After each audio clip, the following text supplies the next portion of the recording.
comment puis-je vous aider? C'est vraiment intéressant comme question, parce que c'est pas toujours facile. Et c'est souvent la question d'un coach, en fait, hein, comment puis-je vous aider? Et c'est pas toujours évident de répondre à cette question. Et quand vous savez pas, ça pourrait être comment puis-je vous aider? Je ne sais pas comment tu peux m'aider. Peux-tu me poser quelques questions pour explorer mon besoin du moment?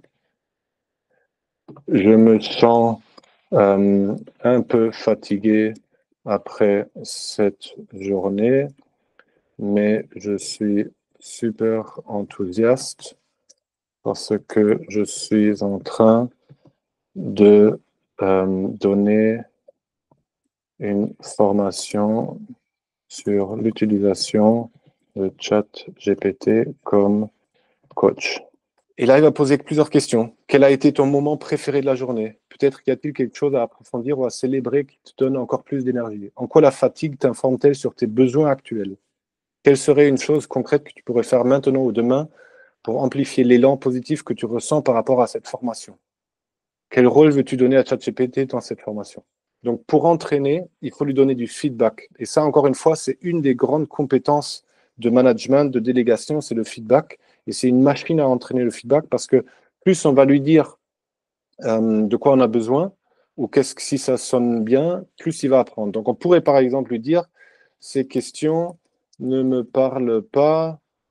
En fait, je crois que j'ai besoin de quelque chose de plus léger. Donc, on va partir sur quelque chose de plus léger et joyeux pour te détendre et relâcher la pression. Voici quelques propositions.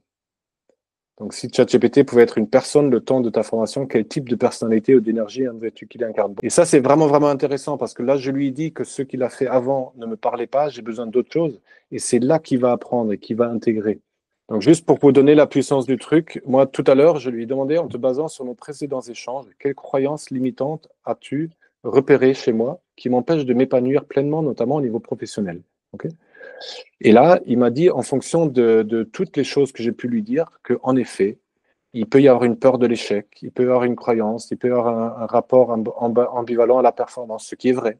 Je suis allé un peu plus loin, et ça aussi, si tu parlais de communication non violente, on peut lui demander, par exemple, il y a une approche de coaching spirituel qui s'appelle Internal Family System.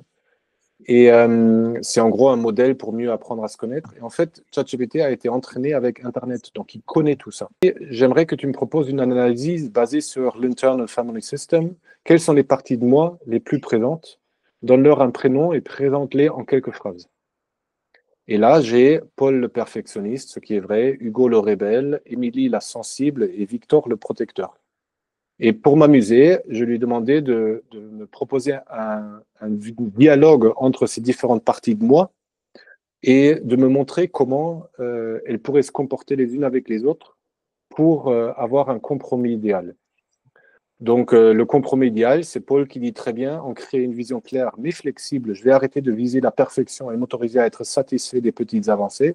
Hugo, par contre, il va dire, OK, je me concentre sur des idées qui nous excitent, mais je m'assure qu'elles sont réalistes et alignées avec ce que veut le groupe.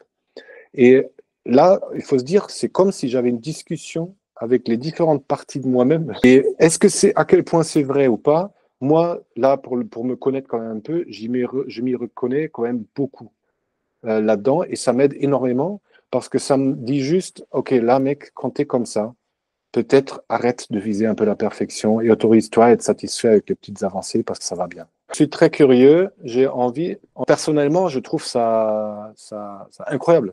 Tu peux le faire en séance de coaching. Ouais. Et ça n'enlève pas l'importance d'avoir éventuellement un vrai coach qui guide ça. Hein.